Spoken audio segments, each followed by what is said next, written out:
മാന്യ പ്രേക്ഷകർക്ക് എൻ്റെ പ്രണാമം.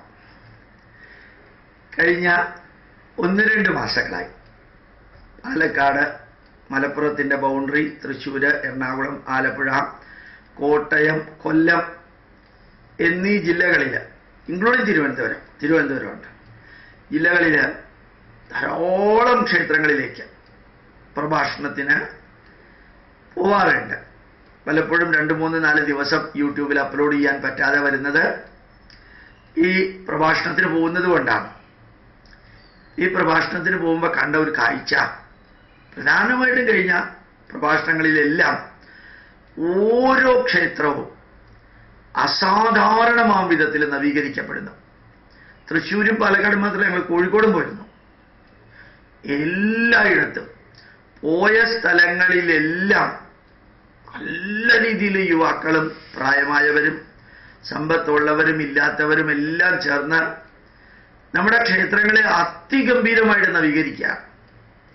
ഏറ്റവും സന്തോഷം തോന്നിയത് ഒത്തിരി ക്ഷേത്രങ്ങൾ നമ്പൂതിരിമാരുടെ കയ്യിലുണ്ടായിരുന്നു, ഇല്ലങ്ങളുടെ ക്ഷേത്രങ്ങളായിട്ടുണ്ടായിരുന്നു. ആ ക്ഷേത്രങ്ങളെല്ലാം അവർ നാട്ടുകാർക്ക് വിട്ടുകൊടുത്തു. ആ ക്ഷേത്രങ്ങൾ അതിഗംഭീരമായിട്ട് അത് വികസിക്കുന്നു. ശരിക്കും ക്രിസ്ത്യാനികൾ പുതിയ പള്ളികൾ ഉണ്ടാക്കുന്ന അത്രയും തന്നെ ഈ പഴയ ഇടിഞ്ഞു പൊളിഞ്ഞ വിളക്ക് പോലും കത്തിക്കാനില്ലാത്ത ക്ഷേത്രങ്ങൾ നവീകരിക്കപ്പെടുന്ന ഒരു കാഴ്ച കാണുമ്പോൾ ഒത്തിരി ആത്മസംതൃപ്തി തോന്നുന്നു. കോഴിക്കോട് ഒരു അമ്പലത്തിലെ പ്രഭാഷണത്തിന് പോയപ്പോൾ ആ അമ്പലം കണ്ടുപിടിക്കാൻ തന്നെ ബുദ്ധിമുട്ടായിരുന്നു. ധാരാളം സ്ഥലമുണ്ട്, നല്ല അമ്പലം. ആ പ്രദേശത്തുള്ളവർ വലിയ ഫിനാൻഷ്യലി വളരെ പുവറാണ്. അപ്പം അവരെന്താ ചെയ്യുന്നത്, വൈകുന്നേരം 5 മണി വരെ കാർപ്പൻട്രി പണി അല്ലെങ്കിൽ മെയ്സൺറി വർക്ക്, ഇലക്ട്രിക്കൽ വർക്കൊക്കെ ചെയ്യുന്ന കുറേ യുവാക്കൾ, അവര് 5 മണി കഴിഞ്ഞ് വീട്ടിൽ വന്ന് കുളിച്ച് ഭക്ഷണം കഴിച്ച് 6 തൊട്ട് രാത്രി 10 മണി വരെ അമ്പലത്തിന് വേണ്ടി പ്രവർത്തിക്കുകയാണ്. 10 പൈസ പോലും ശമ്പളം മേടിക്കാതെ, 10 പൈസ പോലും കൂലി മേടിക്കാതെ അമ്പലത്തിന് വേണ്ടി പ്രവർത്തിക്കുന്നു. വളരെയധികം അത്ഭുതം തോന്നി. എല്ലായിടത്തും അമ്പലങ്ങൾ നവീകരിക്കപ്പെടുന്നു.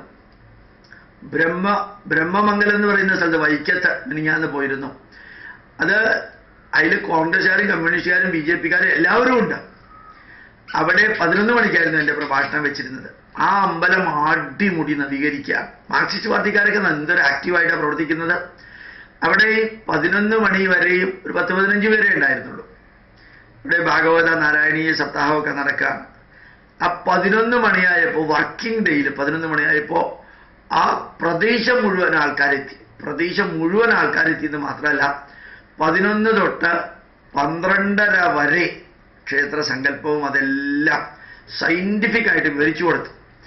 അത് കഴിഞ്ഞിട്ട് ഞാൻ വെറുതെ അവിടെ ഉള്ളവരോട് ചോദിച്ചു, ഒരു 3/4 മണിക്കൂർ നിങ്ങൾക്ക് വേദപാരായണം ചെയ്യാൻ താല്പര്യമുണ്ടെങ്കിൽ ഞാൻ വേദം പഠിപ്പിച്ചു തരാം.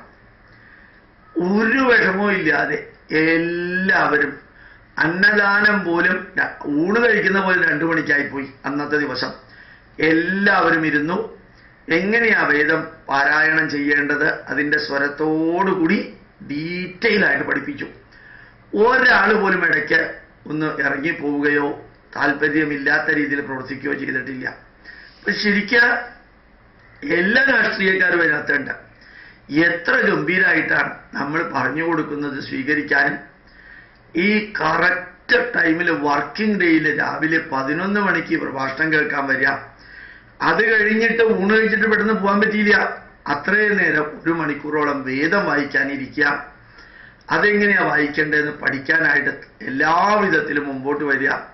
ഇങ്ങനെയൊക്കെയുള്ള എന്താ പറയുക, റെവല്യൂഷണറി മാറ്റം, വിപ്ലവാത്മകമായ മാറ്റം അതിപ്പോ കൺമുമ്പിൽ കാണാൻ സാധിക്കുന്നുണ്ട്. ഏതൊക്കെ ക്ഷേത്രങ്ങളിൽ പോയാലും ശരി, അവിടെ എല്ലാം നവീകരണവും, ആ ക്ഷേത്രം പുതുക്കിപ്പണല്, കല്യാണ മണ്ഡപം, സ്കൂളുകള്, അമ്പലത്തിന്റെ ഇന്റർലോക്ക് ബ്രിക്ക് ഇട്ടിട്ട് നടപ്പാത ശരിയാക്കല്, അത്രയും പേര് സപ്പോർട്ട് ചെയ്യുന്നുണ്ട്.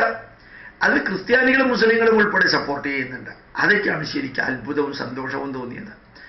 ഞാൻ നിങ്ങളോട് പറയാൻ ആഗ്രഹിക്കുന്നത്, ഞാൻ ഇതിൽ നിന്നെല്ലാം മാറി ശാന്തമായിട്ട് ജീവിക്കുകയാണെന്ന് പറഞ്ഞ് ജീവിക്കല്ലേ. നിങ്ങൾക്ക് സാധിക്കുന്ന എല്ലാ കാര്യങ്ങളും നിങ്ങൾ ചെയ്യണം.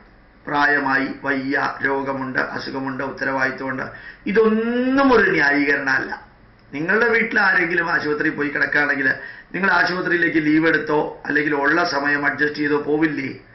അപ്പൊ നമുക്ക് ഈ കാര്യത്തിന് നമ്മുടെ ഹിന്ദു ധർമ്മത്തിന് വേണ്ടി നമുക്ക് പ്രവർത്തിക്കണം, തീർച്ചയായിട്ടും പ്രവർത്തിക്കണം.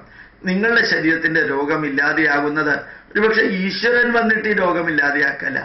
നമ്മൾ ഈ യജ്ഞഭാവത്തിൽ പ്രവൃത്തി ചെയ്യുമ്പോൾ ഓട്ടോമാറ്റിക്കലി ശരീരം അതിനനുസരിച്ച് അഡ്ജസ്റ്റ് ചെയ്യണം. അതുകൊണ്ട് നല്ല നല്ല ക്ഷേത്രങ്ങൾ, നല്ല ആഡംബരങ്ങൾ ഒഴിവാക്കി, ആനയും വെടിക്കെട്ടും ഒഴിവാക്കി, സ്വർണ്ണക്കൊടിമരങ്ങൾ ഒഴിവാക്കി, സ്വർണം പൂച്ചൽ ഒഴിവാക്കി, നല്ല ക്ഷേത്രങ്ങൾ, ആ ക്ഷേത്രങ്ങളിൽ പൈസ കൂടുതലുണ്ടെങ്കിൽ വികസിക്കുന്ന മറ്റ് ക്ഷേത്രങ്ങൾക്ക് കൊടുത്ത് നല്ല രീതിയിൽ പ്രഭാഷണങ്ങളൊക്കെ നടത്തി നല്ല രീതിയിൽ നമ്മുടെ ധർമ്മത്തെ പഠിപ്പിക്കുന്ന ക്ലാസ്സുകളൊക്കെ നടത്തിയിട്ട് വേണം നമുക്ക് ധന്യമായിട്ട് നമ്മുടെ ധർമ്മത്തെ തിരിച്ചു കൊണ്ടുവരാൻ.